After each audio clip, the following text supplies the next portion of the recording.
Shall I? Good. Yeah. Can I share slides, Teresa? Yes, yeah, I can. Yeah, no problem. Okay. So, shall I start or? Yeah.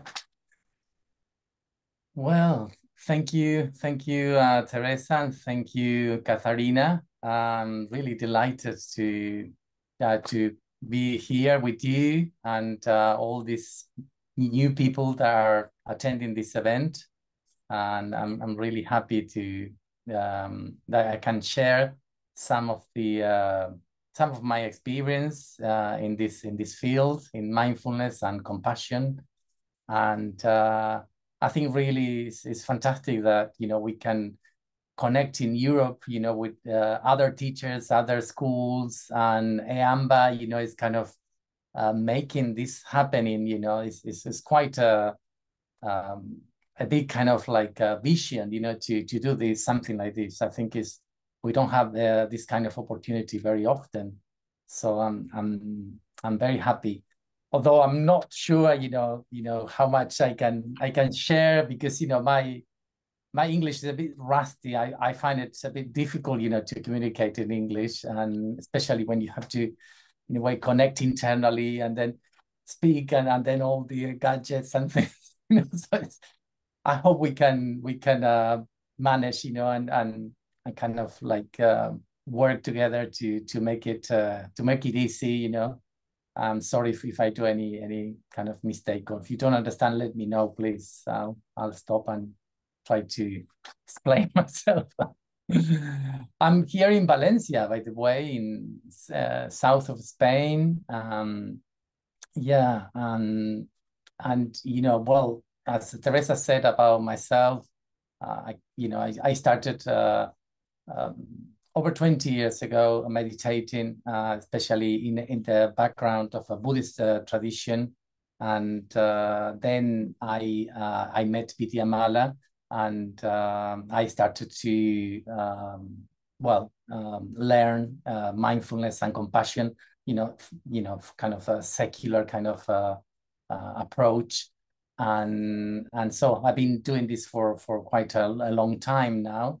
And in a way, I'll share a bit of my kind of experience and understanding from that perspective, from the work of Vidyamala Burch, who is going to be as well doing a workshop tomorrow. So I think you have a chance to see her tomorrow as well. But I thought it would be good to, if we could start, for my sake and for your sake as well, with something that help us to ground ourselves and to connect with our experience, with our personal experience. So perhaps we can just, if you want to close your eye or let them just kind of rest a little bit. You don't have to see the screen. Just relax on your chair. Just try to feel stable in your posture.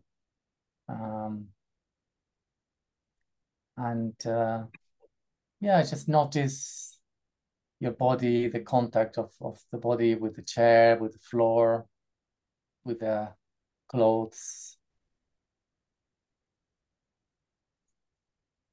This is not really a meditation as such. It's more like an exercise, a meditative exercise, I would say. And it won't take too long.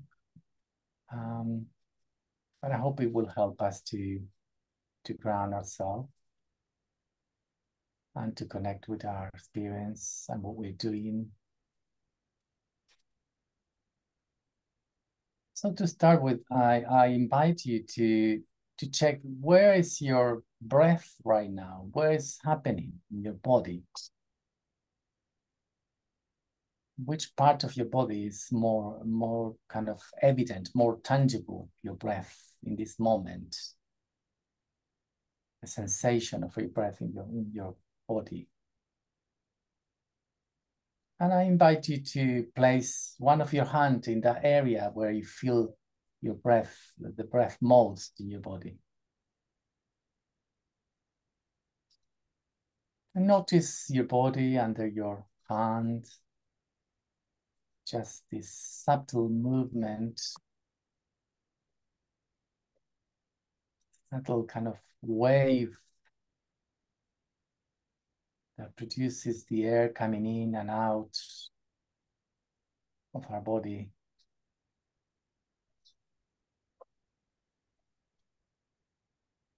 And then I invite you to place the other hand in the place that move the most, but not as much as the first hand. Perhaps you find another place which is moving as well, not as much as the first one. Just stay with that, noticing your body, the movements, the breath. This moment of intimacy with your experience. Really getting to know what's going on with your breath. And normally, if in a normal situation, the area that moves the most in our body while we breathe is our belly. So perhaps that was the case when you placed your first hands, was your belly. If that's the case, that's great. And if not, it's okay. Still, it's good to be kind of learning, what are our kind of breathing pattern, because that will probably have an effect in our mind, in the tension in our body, in our emotion.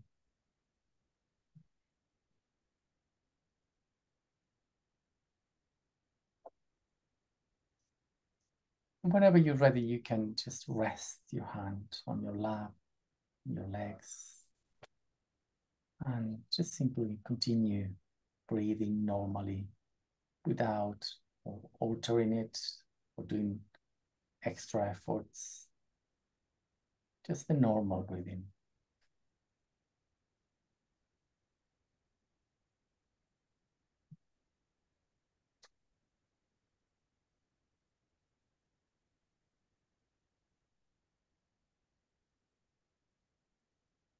Now, see if you can start extending a bit the duration of your exhalation, make it longer.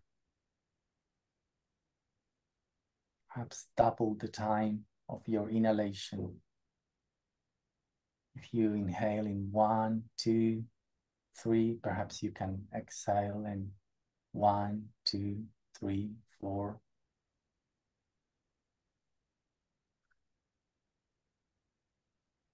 And while you're doing this, it may be better if you breathe out through your mouth. Imagine you have like a little straw between your lips, and you kind of release the air through that straw. So you kind of like little by little, the air comes out from your body. And notice what happens with your body while you do this. You may feel like your body settles a bit more, becomes quiet, perhaps more relaxed, or not. Just notice whatever is present for you.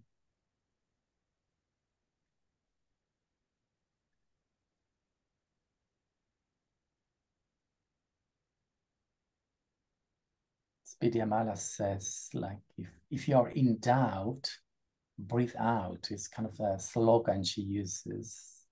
I think it's very, very good slogan to remember anytime that you feel a bit stressed or anxious or in a difficult situation, just to breathe out very slowly and see what happens with your body, how it affects as well your mind, even your emotion. You might notice that something changes after doing this for a little while, or perhaps even a couple of minutes. Experience.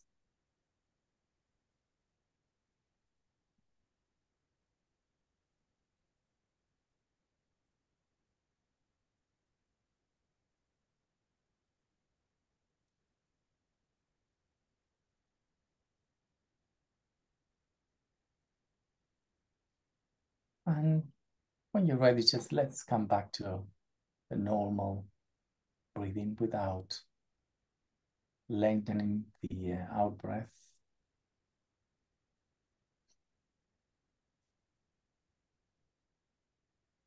Just the way you breathe normally.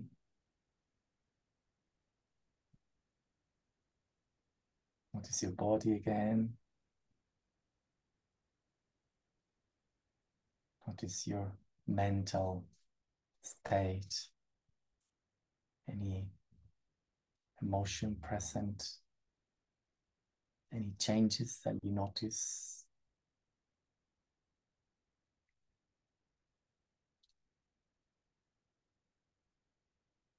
And when you're ready, just open your eyes. Become aware of the surrounding people with us.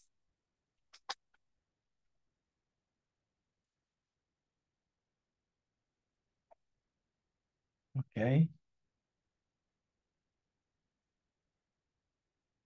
You can open your eyes when you're ready. And so here we are again. Yeah, I forgot to say my name, Dharmakirti. Thank you, Katarina. It's not written in my screen.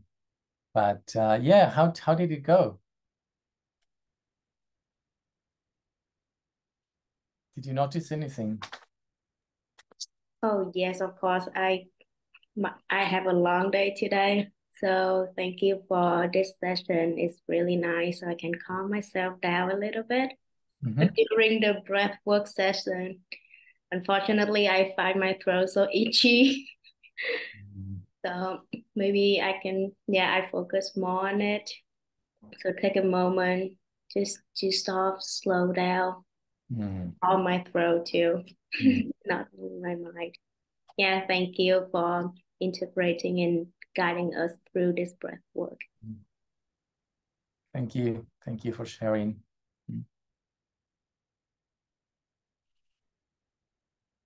Okay.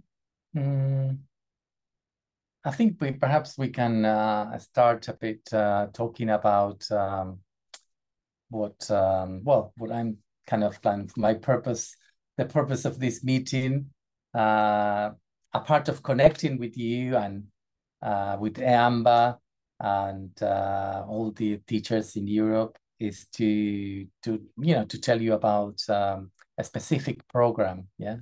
So then I will need just 1 minute to set up the slides. Okay, let me see what, okay, I need to do this.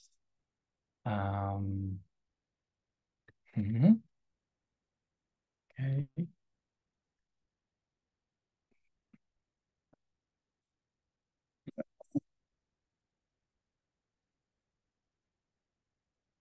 It's nearly ready. Okay, I think we are here, okay. So, yeah, magic. So, well, yeah, I wanted to call this way, living well with pain and illness, using mindfulness and compassion to free yourself from suffering. So this is a very kind of kind of strong kind of a statement, as it were, you know. And I remember when I saw the first time, it kind of like, wow, this is really something big. It's a big vision, you know, to present to someone, you know, with this kind of purpose, you know. And I remember when I did my first course, I did a flyer and I invited many people, and a friend from me from the States, he said, from North America, he said, oh, I think there must be something wrong in your flyer. I said, yes, why? I said, and he said, well, I mean, it's contradictory, you know, living well with pain and illness. I mean, it's not possible, isn't it? So I said, you know, well, that's the whole point. But in a way, you know, it's quite it's kind of a paradox, you know, but it's a beautiful paradox. It's beautiful to really to see if it works, if you know, if one could live well, you know, even with pain and illness, no, and even that there's so many people, you know, living with pain and illness, and in a way, all beings live in pain and illness at one point or another, sooner or later. So perhaps you said, oh, this is not for me, which is happen normally when I mention pain and illness. Some people say, oh, this is not for me, you know, I'm not in pain or illness. But, you know, I said, well, don't worry, you know, this sooner or later we all have that, you know. So just it's good to be prepared, you know, in a way. It's really good to train our mind, to train our heart, to train our body, to be able to integrate, you know, such an experience, because it's a universal experience. So yeah, I wanted to share a bit as well about Vidyamala. She's a very good friend, and obviously she's my teacher. Like you said, I'm part of her lineage, as it were. And she lived with chronic pain for over 40 years now. You could see when you see her, I mean, you wouldn't believe that she's got chronic pain, you know, because she's always very friendly and it's very easy to be with her, you know. And for all this time I've known her, I've never seen her, you know, in a kind of like bossy or kind of unfriendly attitude, you know. And I think it says a lot, you know, how much, you know, mindfulness and compassion have really transformed her life. And she, I mean, from being very young, 16 years old, she had an accident that damaged her spine, but also she had a chronic condition, but also later in her 20s had a car crash that injured her back again, and basically left her with quite a lot of problem in her spine, and you know, a lot of pain, then a lot of surgeries in order to help her, a lot of different type of treatment and so on. So this has been on for many years, and left her with a kind of partial paraplegia. And you know, she still experiences obviously a chronic health condition. So in a way, she's a good example of how we can work with these things, you know. And I think she came across meditation in Buddhism, joining a meditation group, and started integrating, you know, with her own kind of experience of pain. And little by little, little by little, actually, it took her many years, because she was actually kind of a pioneer in this field, you know, really applying mindfulness and compassion for a chronic pain and long-term condition. So little by little, it took her probably over 15 years to come up, you know, with certain kind of tools and practices that will help her to manage her pain. eventually she came across John Kabat-Zinn as well, and she attended a retreat with him, and I think something kind of got integrated at that moment, and she learned, that she could actually use her own experience and experience of all her practice in the Buddhist tradition and the program of John Kabat-Zinn, MBSR, to share it with others. This was at the beginning of the 2000s, the year 2000. And she, well, this is a little bit of history. She started to running the program, the first program in 2001 in Manchester in England. And since then, she hasn't started. And the teacher training started in 2004. And in 2003, she founded BreathWorks, which is an organization, is a charity as well, that provides this specific program designed for pain and illness. Also, there is another version of this program called Mindfulness and Compassion for Stress, Mindfulness, which is this book, which is here behind my back. And so it's a version that is more, that is applied more to stress. Yeah.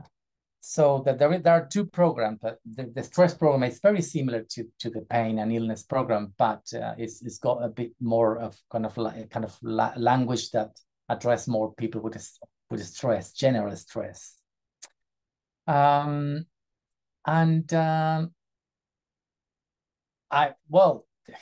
I am. I founded in 2007 Respira Vida BreathWorks in Spain. By the way, and Latin America. By the way, I want to say something about the names. You see BreathWorks, which is something like, well, the breath works, which is one of the main kind of principles. And if you meet Vidyamala, she will almost straight away start talking about the breath, and how important it is to really use the breath, to work with your mind, to work with your body, to work with your heart. And it's really a very robust tool we all have, anywhere, even if we are in the middle of a prison, even if we are naked, we do have our breath, and it's such an amazing tool. It could really transform our life if we can use it in our, in favor of our health.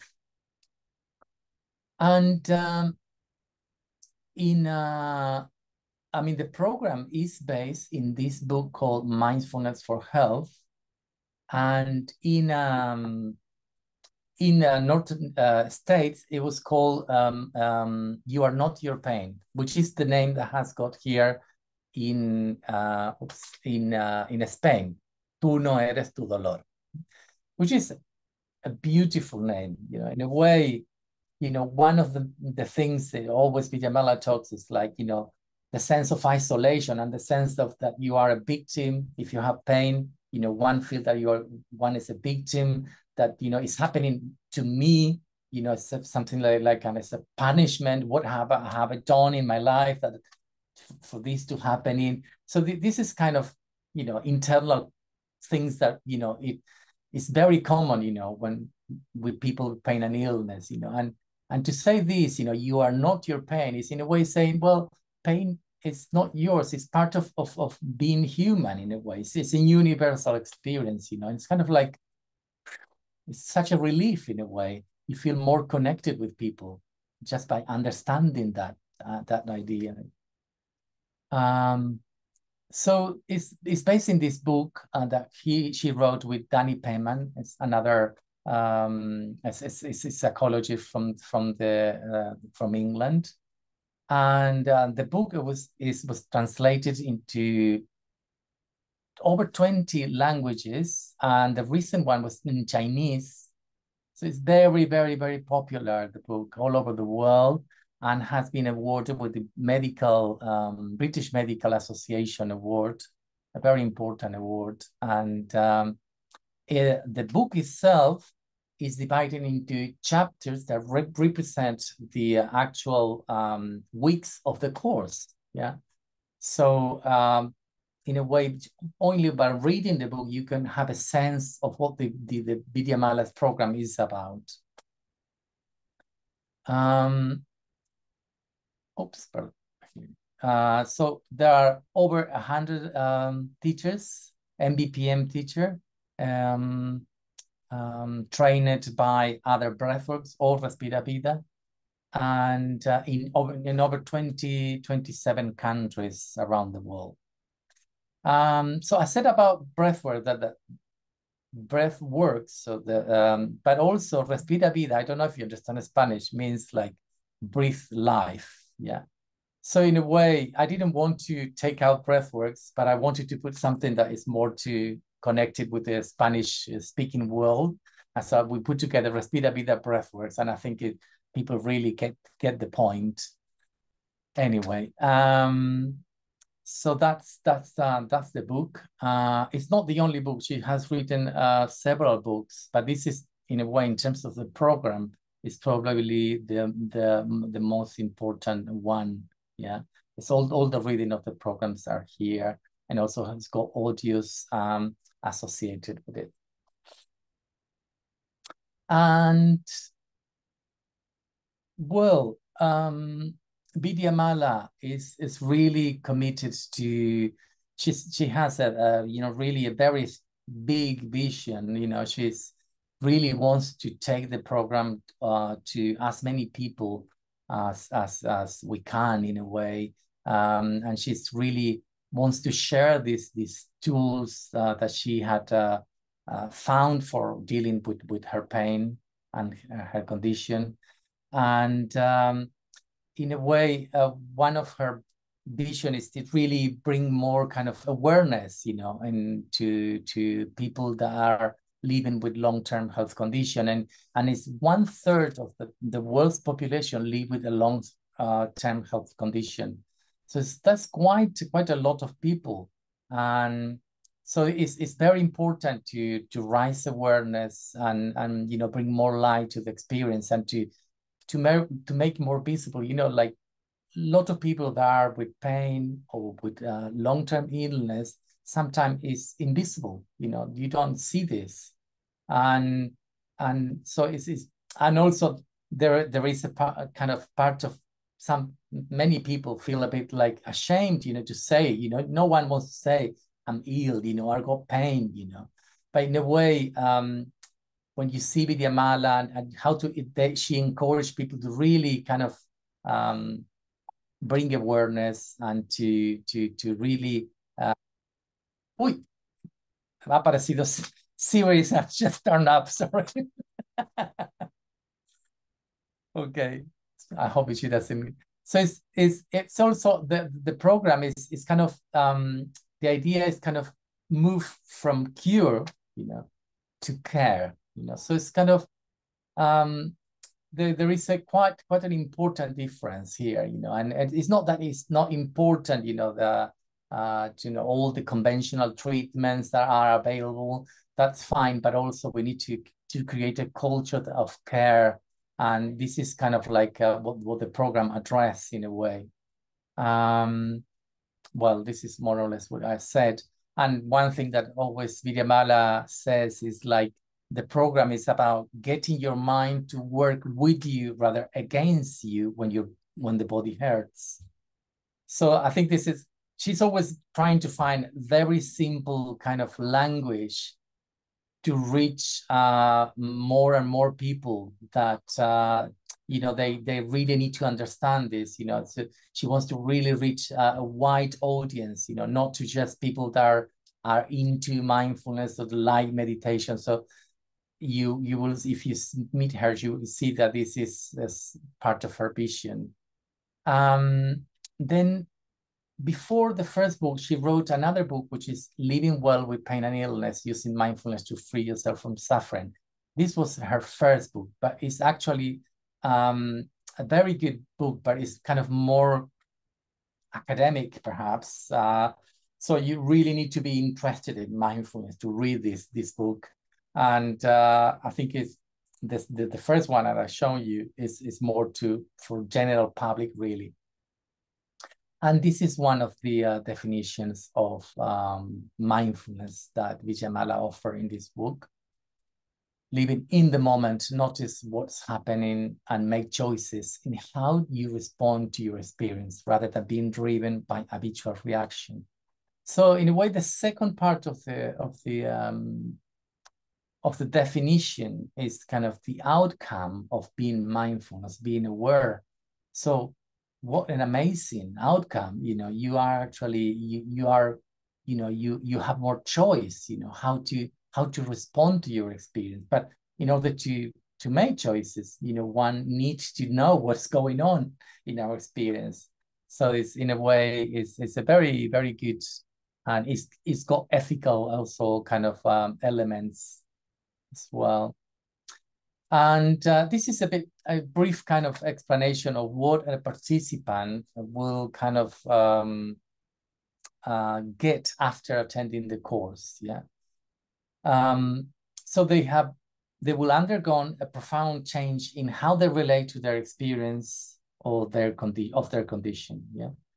They have learned how to experience the body and physical sensation directly, unmediated by the mental and emotional reactions towards unpleasant or painful bodily experience.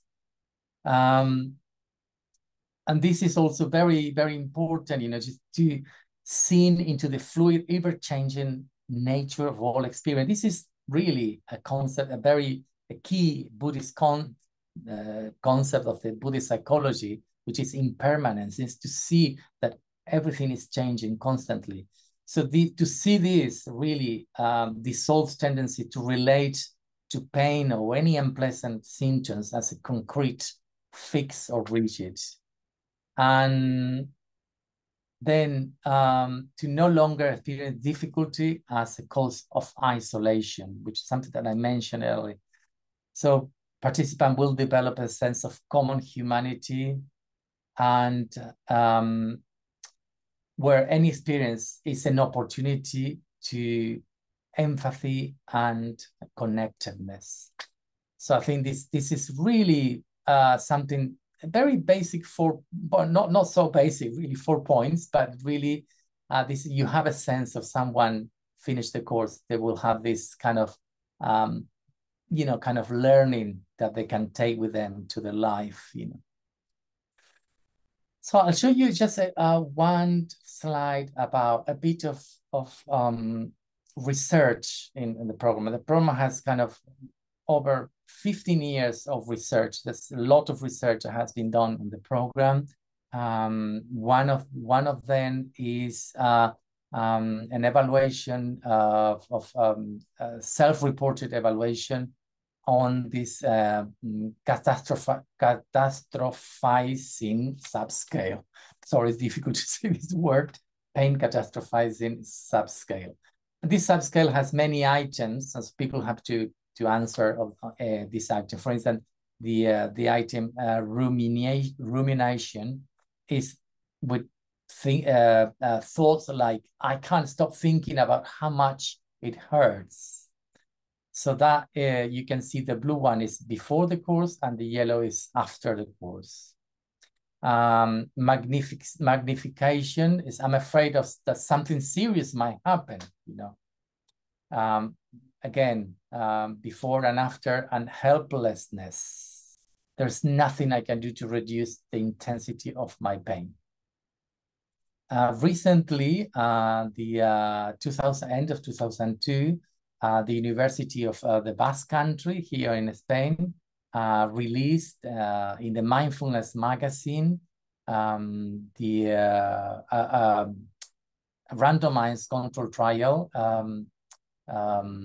research, and with a very, very good results, very good conclusion, moderate to large effects in favor of the intervention group in pain management and acceptance, use of analgesic, psychopathological system, negative thought, self-blame, mental health-related quality of life, and resilience. These are very, very kind of important conclusion of this research. You can access them in BreathWorks website, also in Respira Vida website, both.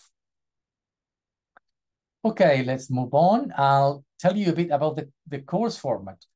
You know, Vidyamala started when already John Kabat-Zinn already kind of had this his program MBSR. So it's in a way she built up on that program that you know from that program, and also around, I think at the beginning of the 2000, I remember it was 2003 or 2004. Started the MBCT, you know, mindfulness-based cognitive therapy, you know, with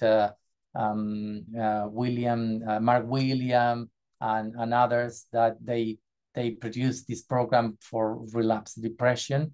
And so there's a lot of elements from MBSR and MBCT in the course formats and MBPM course format.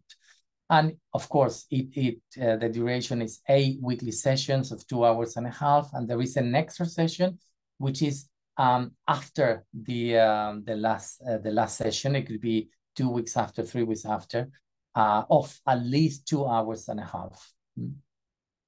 Then the groups is very important, because the ratio of the groups are 12 to 15. Normally even lesser than that is most common.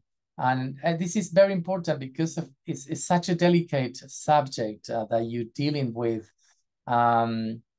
It's not really general stress, as it were, that you really need to you know, have a lot of sense of the participant, and really kind of have a good, you know, create a good environment. So you really need to hold the group, you know, and for that it's very important, you know, to have a small group, you know, otherwise for a big group, it would be very difficult to do this type of course.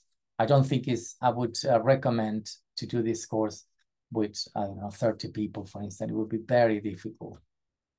And then there is a daily home practice of 15 minutes, because, well, I will say a bit more about what the daily practice is about. It could be in person or online.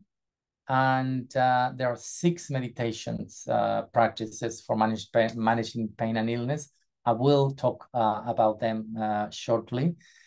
These practices are of the duration of 10 minutes up to 15, 20 minutes. So it could vary. There are many versions, so it can be used accordingly. But the idea is that you do more practices during the day, not just one long practice. And this is very much to do with the particular population that the program is addressed for, you know, because people with pain and illness will have a lot of limitations in terms of how they move, how they can sit, and so on. So they really need to be short practice. So this is a quite important difference that to other programs like MBCT or MBSR.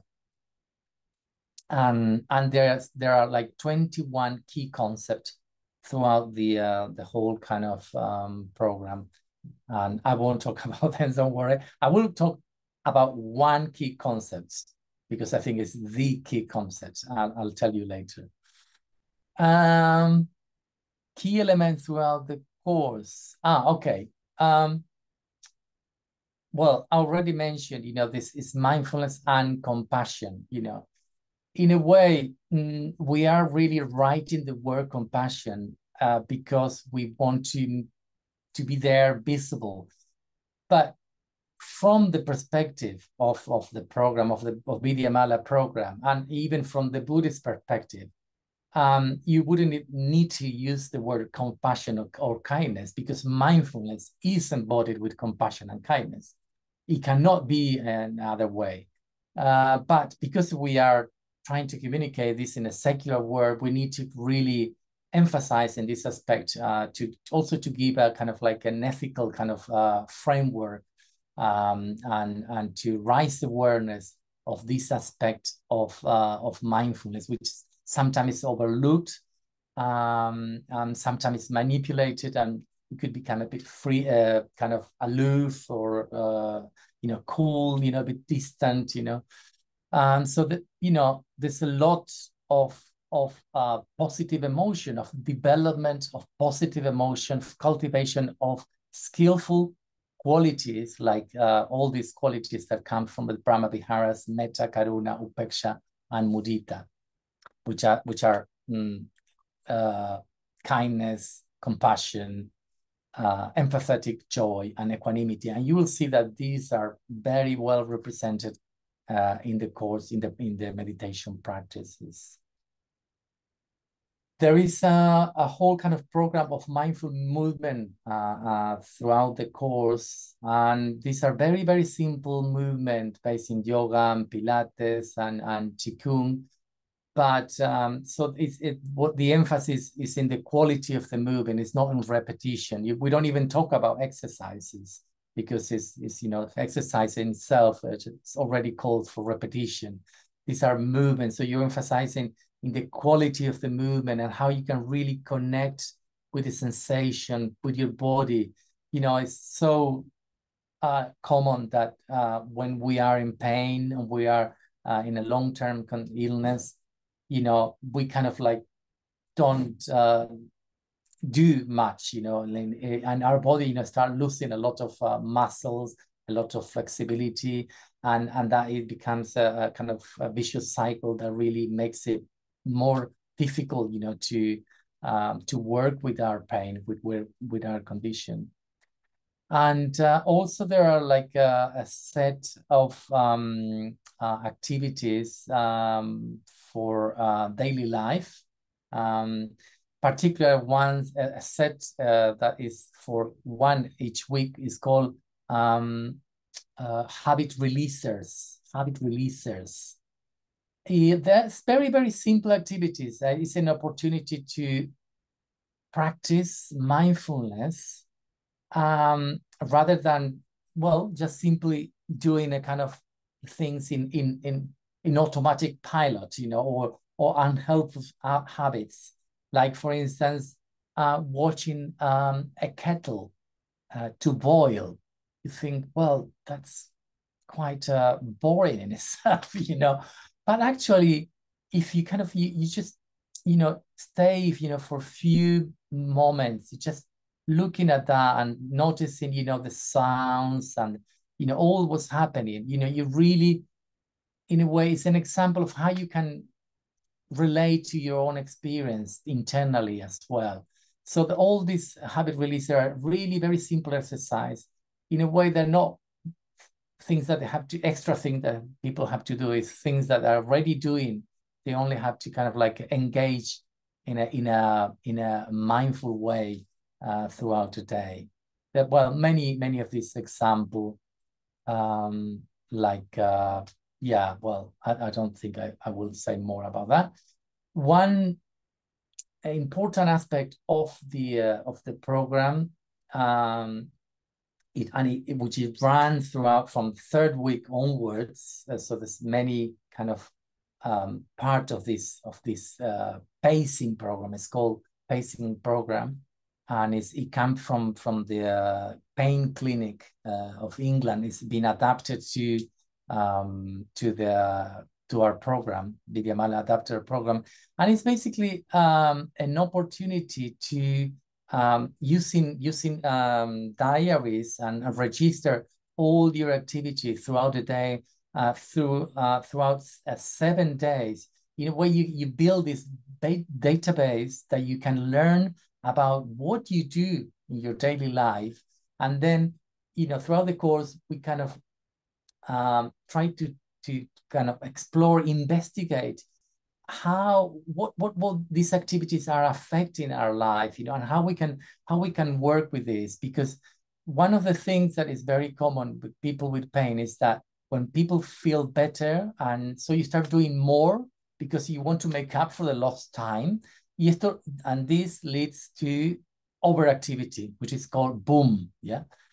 And so it feels good, but there is a point that you reach a limit, and then again, your pain flares up, so you decrease your activities, leading to bust, which is underactivity, and then again the cycle starts again, and this could happen throughout the day, throughout a week, throughout a month, so that the cycle could have different kind of variations. And one slogan that Vidyamala uses is take a break before you break. And I think it's very good slogan that we can take, you know, and remember. So important, you know, that not to be kind of in an agony before we kind of like take a rest, you know. And you will see when she's delivering a workshop or a conference, she will stop, you know, an alarm will sound, she will stop, you know, every 15 minutes and stand up and move her posture and her body, because it's part of she realized that she cannot sit for more than 15 minutes.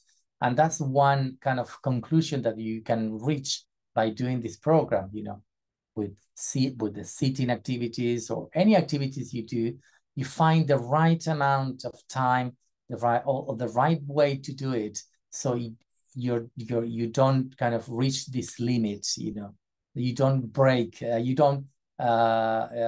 take a break before you break, basically. Yeah. Vidyamala says. Then there is another element which I think participants probably sometimes, if they finish the course, they probably don't remember many things, but the one thing they will remember at the end of the course, because it's a very important didactic element of the program, and it goes all throughout the program. It's what is called the 6-step process of mindfulness and compassion, and it's a kind of map that we have developed that systematically lays out a path of deepening awareness and kindness. So I'll show you which are these 6 steps. The first step, of course, awareness is possible. Yeah. So we start kind of learning about how awareness is possible. You know, we become aware of different aspects of our experience, of our body, of our sensations, of our thoughts, of our emotion, internal, external, etc., oneself, other selves, you know. So this is the very important step, the first step, but it's probably the most important step. The second one, the second step is turning toward the unpleasant.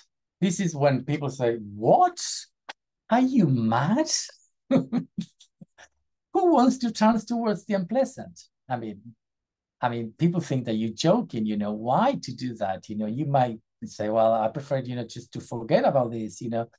But in a way, this is the key element of the whole program. The whole program is about being able to face, you know, our condition, our pain, whatever our difficulties, you know, and to really learn from it and learn how we can stop adding more suffering. Yeah. And so this brings 2 qualities, 2 very important qualities, which is acceptance and kindness. Yeah? Self-kindness, self-compassion. So in order to do this step, we really need to be, in a way, grounded in awareness of our experience as it is in this moment, but also we need to have already kind of a feeling of how to kind of acknowledge and accept our experience and how to be kind to ourselves. So with this in mind, then we can start moving towards the unpleasant, towards our pain or difficulty. But it doesn't stop there, because the next step is seeking out the pleasant. So people really change their faces when they see this. Oh my God, it's really good that there is something like this after turning towards the unpleasant. because it's really interesting, because in a way we suffer because our pain, because our suffering, but we also suffer because our pleasure. Pleasure is also a source of suffering. So, for instance, addiction is suffering because we haven't we cling into something pleasant. Yeah? And there's so many types of addiction. It don't need to be drugs. It could be I don't know, alcohol. It could be sex and whatever. There's so many addictions nowadays that we realize that how much this addictive mind really kind of can create suffering. But Vidyamala, what is pointing here is seeking out the pleasant. It's like, don't look for these big plates or these amazing things of, you think of pleasure and you start thinking, oh, why we don't go on traveling to somewhere, or doing to a party, whatever. It's just like to look in your experience right now. Is there something pleasant going on right now? Why don't we do it now, for instance? Can you notice anything pleasant in your experience? Perhaps the sense of the pen in your hand, holding the pen, perhaps just feeling comfortable, that you feel safe in the place where you are, perhaps just being with friends, perhaps the joy of learning with other people. I mean, there's so many things. She said that when she was in excruciating pain in the intensive care unit, she couldn't bear more, and she started kind of like sensing the bedding, the cloth of the bed, it was made of cotton, and she noticed that it was so pleasant to touch that, and from that something changed in her experience, because it was not only about unpleasant experience, it was something else going on. So your life becomes richer in a way. But we need to look at our experience in this moment. We don't need to look for pleasure somewhere else. We need to look for pleasure right now where we are. In a sense, we need to bring this quality of curiosity and appreciation. And next step is a bigger container.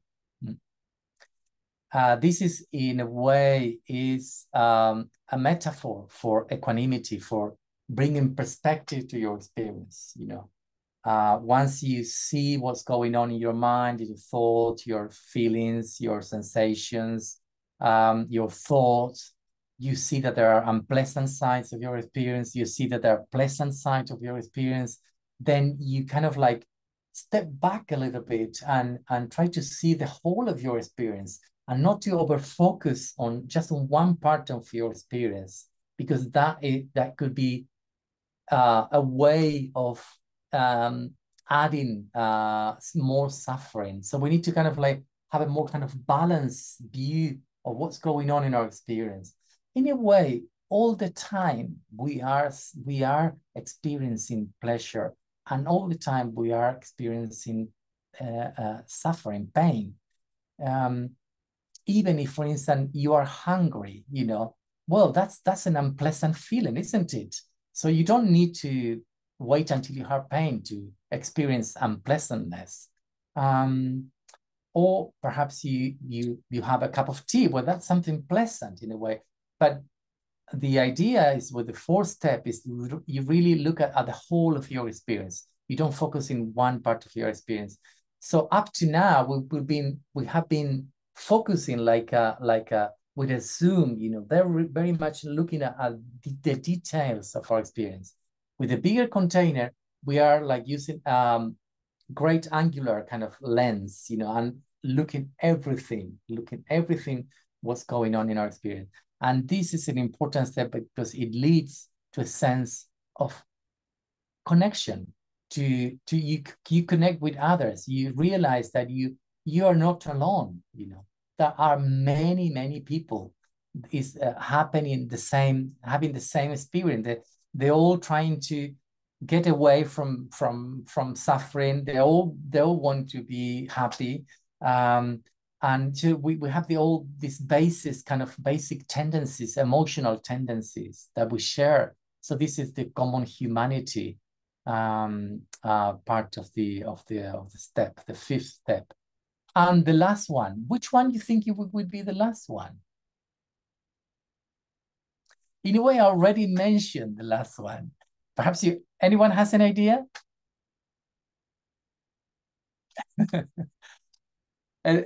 Yeah, well, I already mentioned that is the outcome of mindfulness. The outcome of being mindfulness is choice. You bring choice into your life. So basically, you be free. You are free. You can see the whole of your experience. You're not trapped in one part of your experience. You have all this sense, not only of yourself, but a whole picture of others as well. And choice means that you are able to respond and not just to be victim of your habits. So rather than react, yeah. So this is in a way the outcome of the previous steps. In fact, we only call it 6 steps because we need to learn. We are learning in this world, and we're just trying to separate little bits and see how we can make sense of our experience in a way. Obviously, our experience it happening all at once in a way, because you could see the whole 6 steps actually is mindfulness in itself. It's not something different of mindfulness.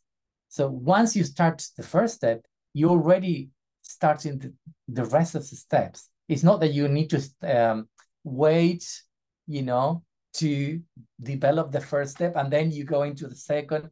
No, it's once you start practicing mindfulness, the whole system of the 6 steps are starting in a way coming to life. You develop this mind, this heart, able to accept, to be compassionate, to be curious, to appreciate, to have perspective, to connect with a common humanity, and to have this sense of choice.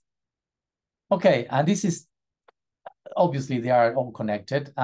So this is, I mentioned that there are 21 key concepts throughout the program, but there's one key concept that we share in the first week of the program that is probably the most striking key concept for participants, and it happens in a kind of enactment that we do in the first week. We do the enactment with participants, so it's kind of like quite synesthetic kind of experience. It's not really a concept. They kind of like they can experience it in the room.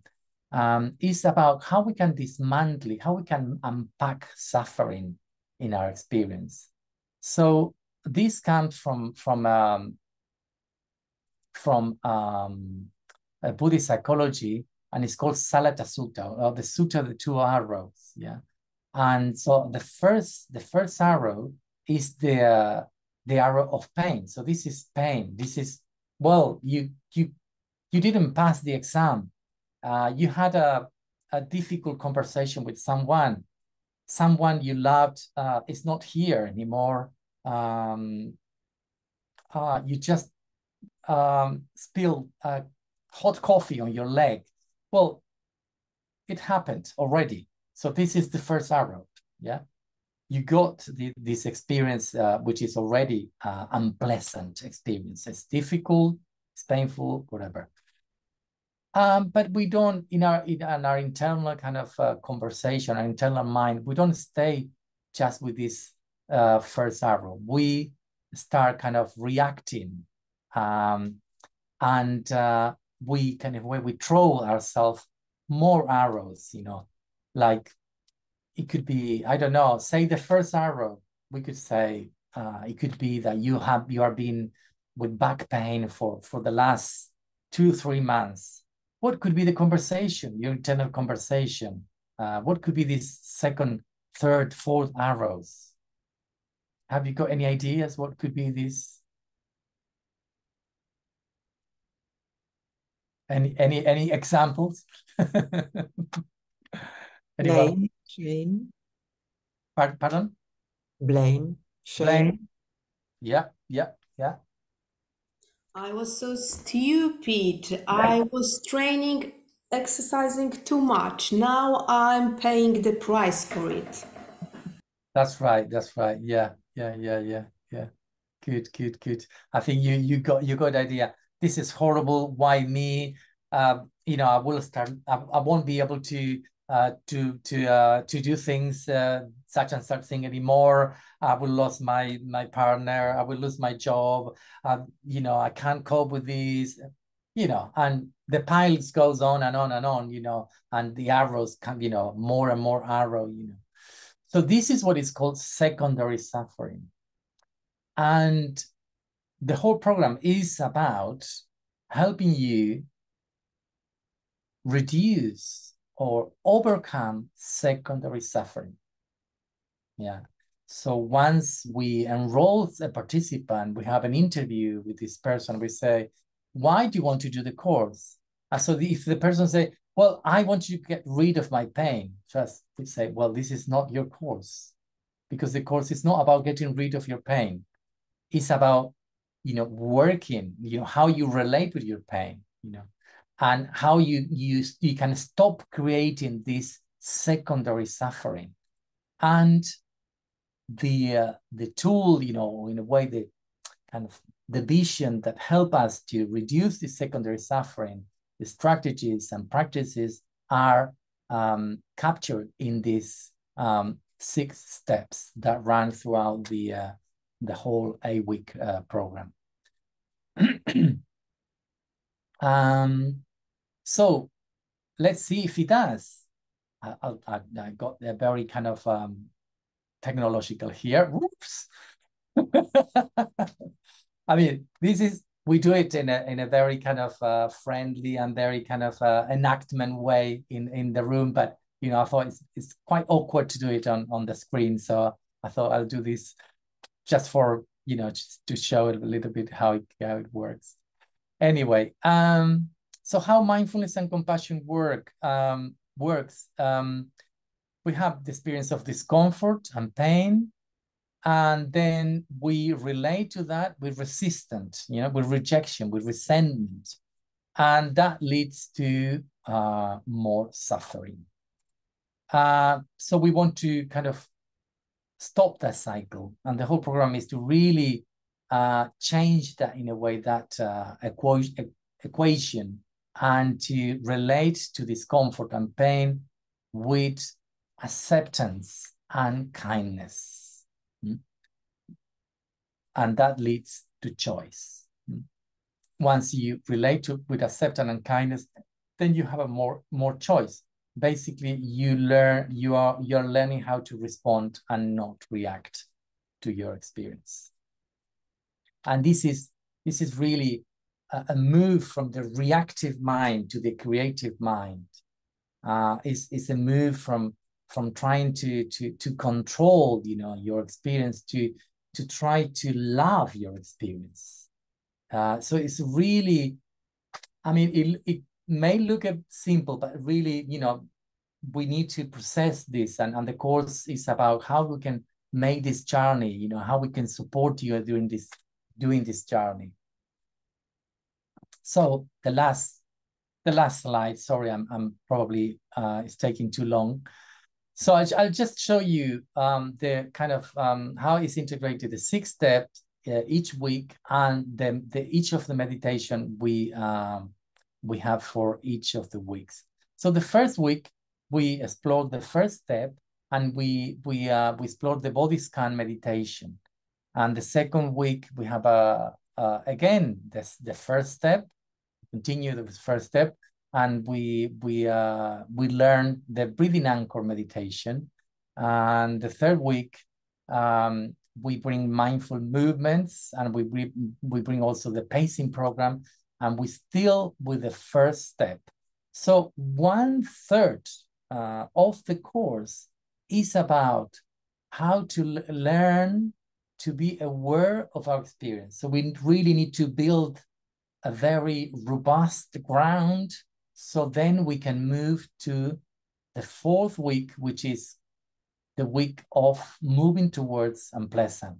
And in this week, we learn the compassion acceptance meditation, which is the meditation that kind of internalize how you can do this move, this turning towards the unpleasant. And the fifth week, we have the treasure of pleasure meditation, and obviously the third step, seeking out the pleasant. The sixth week, we bring the bigger container, fourth step, and we have a meditation which is called open heart meditation. And the week 7th, that's the connection step, and there is a connection meditation. And the 5th week, there is no new meditation, but there is this exploration of the 6th step, which is called choice.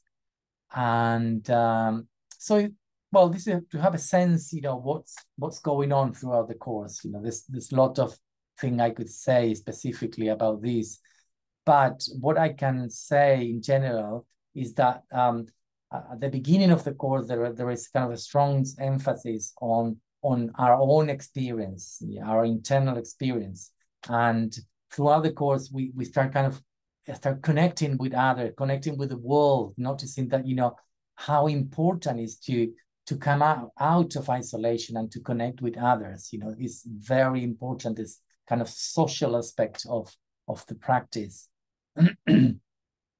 And also there are more emphasis in the first weeks in focus awareness, which is a kind of samatha meditation, and as the course progresses, is more in open monitoring, which is kind of a vipassana kind of a type of meditation, and insights and so on, that is kind of happening in those kind of last 4 weeks or so.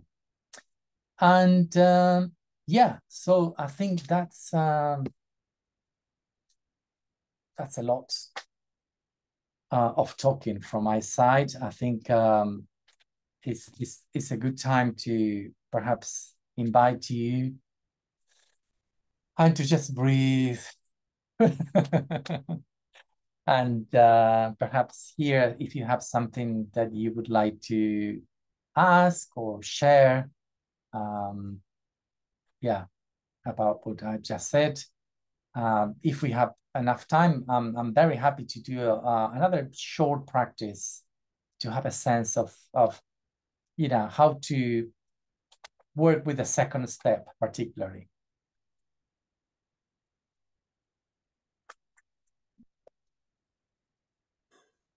I have a question. I don't know how much relevant it is, but if there is a person with illness and chronic pain that has no access to this course, Mindfulness and Compassion for Health, but can attend Mindfulness-based stress reduction course, and then the person is really, really in pain,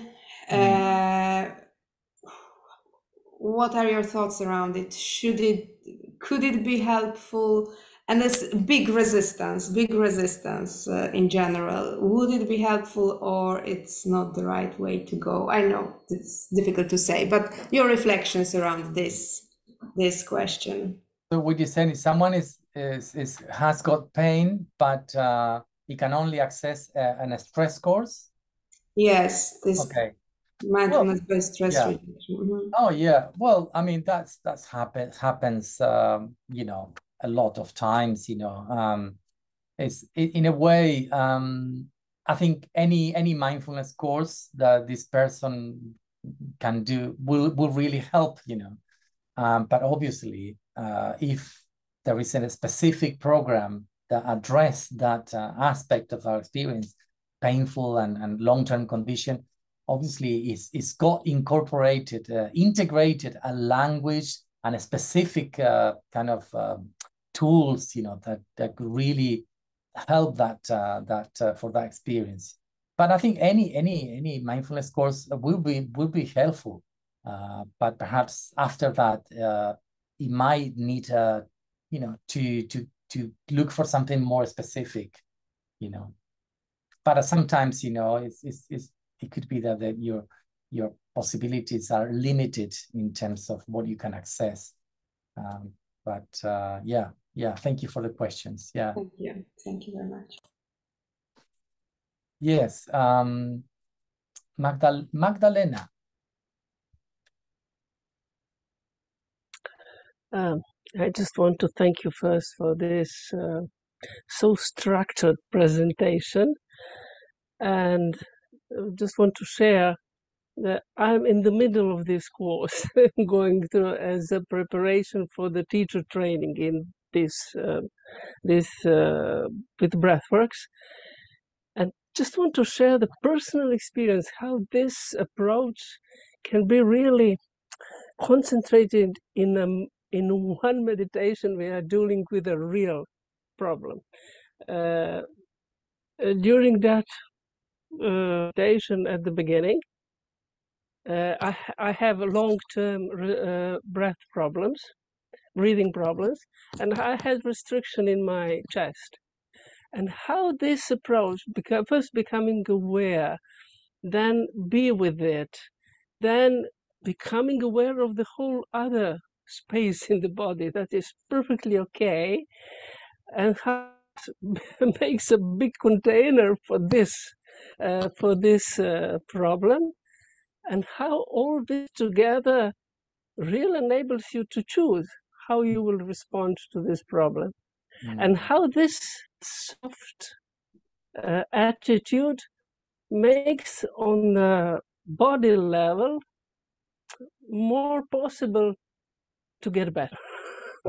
So, and your presentation just made me all this so more understandable after this presentation. Thank you.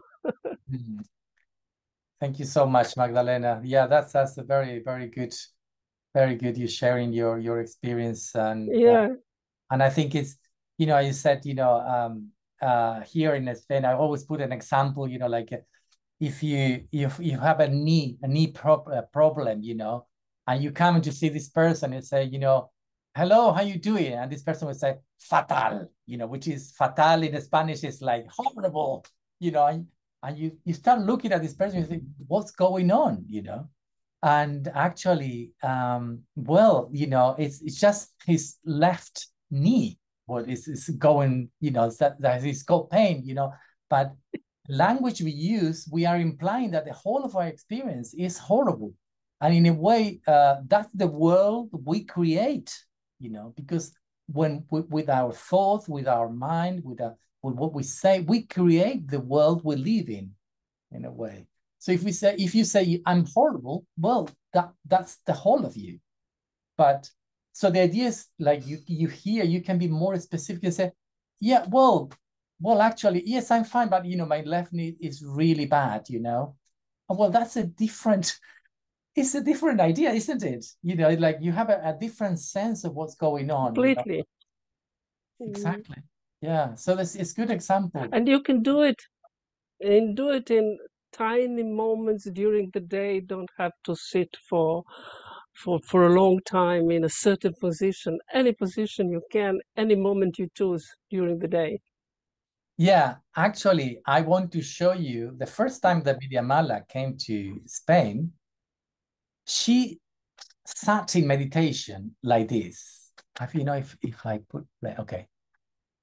I was almost in shock, she's kind of after, 30 years of meditation, she's kind of lying on the floor on a kind of a piece of rubber balloon, and then with the feet on the chair, and this is called the astronaut posture. I don't know if you ever seen this posture, but this is how Vidyamala meditates.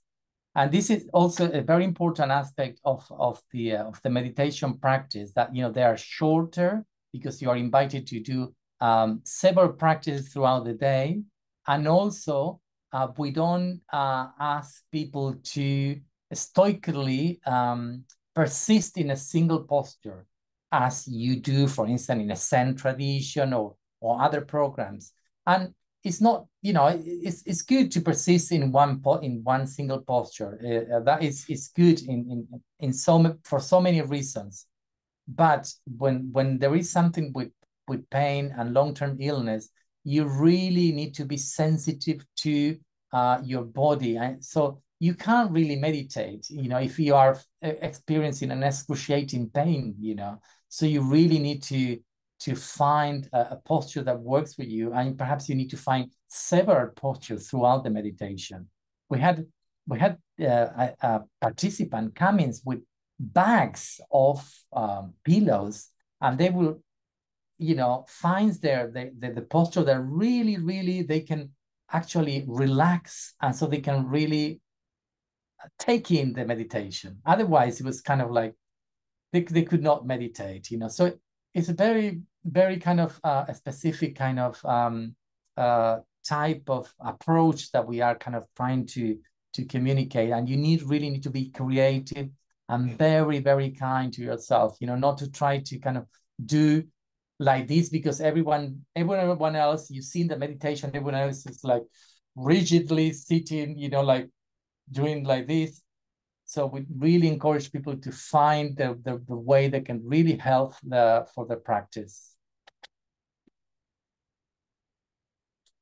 So yeah, I forgot to mention this last slide, but it is a very important point actually, because I think people value that possibility of being able to take care of themselves, you know, that they normally they ask, you know, but you know, excuse me, but I don't think I can do this course. You know, I've seen people meditate and I cannot sit in meditation like that. And when you say, well, look, don't worry, you know, we will give you many options, and we invite you to bring material, you know, and we really work around that. Don't worry. Some people even brought a foldable bed to their meditation room. And we had to kind of like put this massive meditation foldable bed in the middle of the room, you know. And so it really, you know, it's about being creative, you know, and being kind of empathetic with what their experience is. Anyway. I think Tian raised her hand. Tian, is it still relevant? Do you want to speak up? Oh, thank you so much. You kind of answered my question already. And thank you so much for your presentation. It means a lot to me. Well, in my early 20s, but I suffer for chronic back pain for a long time. I know it's kind of sad, but thanks to mindfulness and oh, it's kind of dirty. Excuse me.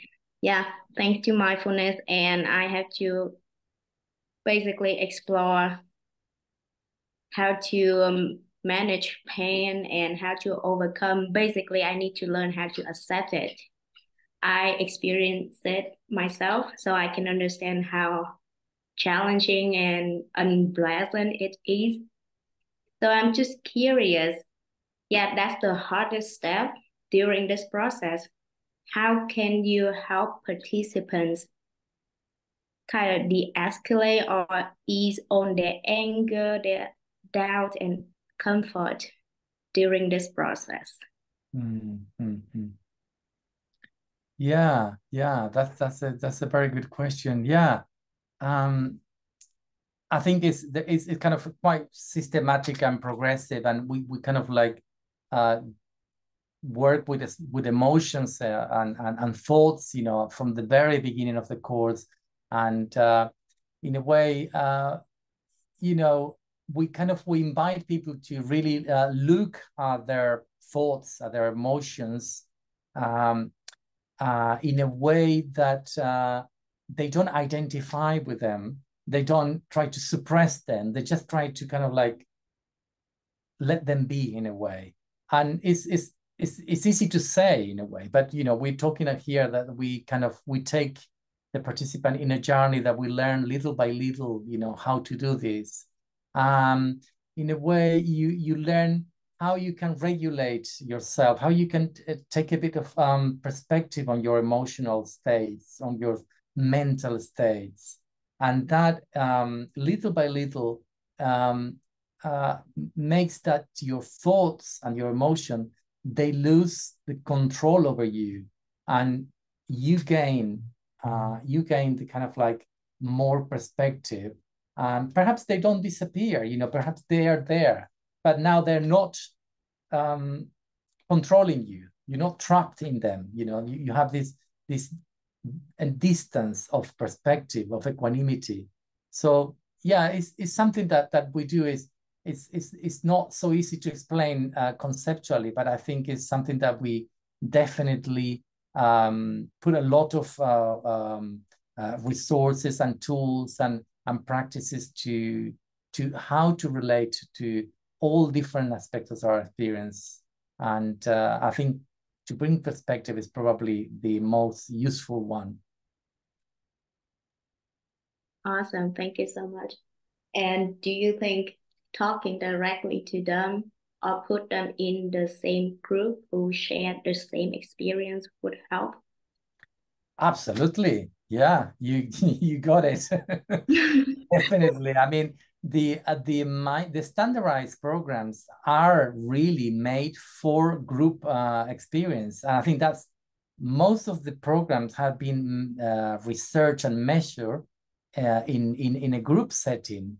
And that's where the best results are. You can get. You can do it one-to-one, and of course you still get a very good result.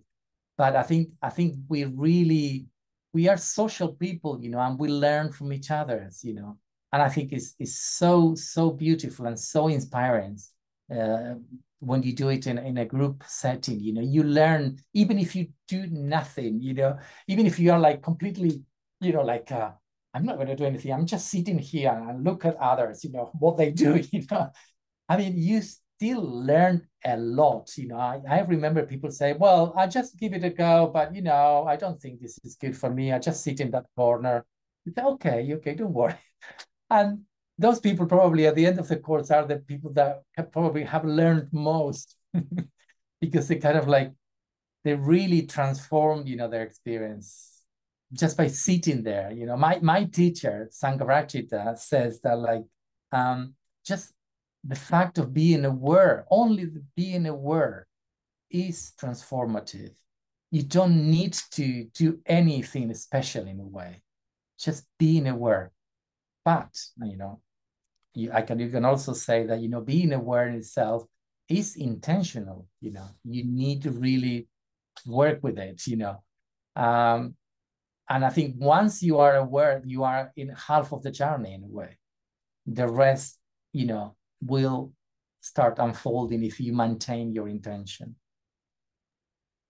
Yeah, that's amazing. Thank you for sharing. And I believe that all participants need to hear the quote, "Take break before you break."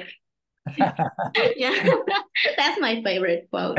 That's Vidyamala's quote. It's really, really good. Short, but very kind of insightful, and useful. Thank you. Thank you so much. Yeah. I think, Katharina. What I found or find very insightful is that in this case, step 2, looking at the unpleasant comes before looking at the pleasant. Because with the principle of connecting to what is, you're not searching because it's already there. While in MBSR and MBCT, we first go to connecting with the pleasant because we estimate that that is easier for people to connect to and preparing them to then go to the unpleasant. So I really think it's a nice, it's a logical and relevant way that in this case, the unpleasant is already so present first connecting to that. Yeah. That's a very good point, Katharina. Thank you for bringing it up. Many people they question, why the second step, why don't you do seeking out the pleasure first? And but there's so much energy that we kind of blocked just by trying to resist and to reject our experience. So in a way, we don't have, this is what Vidyamala's explanation is, that like our energy is so much engaged in just trying to resist and block our painful experience that we don't have energy to look for the pleasant. So in a way, if we go to the pleasant, in a way, you kind of bypass your unpleasant experience. And obviously, we would love to do that in a way, but the human experience is what it is, and what really makes us suffering is our painful experience. In a way, is on in your face, and once you can kind of make it a bit of room, then it's easier to see the pleasant side. But if not, it's kind of like it's still in your face, and so you're still looking for pleasant things, but how can you see, because you can't see, because it's kind of like in your face, and so I think it's a paradox, because it's difficult to understand for many of us, why don't we just go to the pleasant side, but I think it's very good to reflect on that, and I really appreciate that you brought this point. It probably is a long reflection that will take you perhaps many weeks or months or years even to say, why is this, and I think it's good to try and see if it works for you. And there was another point, when in MBSR or MBCT, we often have people, at least in my groups, people who do not have high body awareness, who have like numb feelings. It's not pleasant, it's not, they don't feel anything. Here we obviously have people who feel a lot. Mm-hmm. And here you use the movement to gain back the confidence in movement.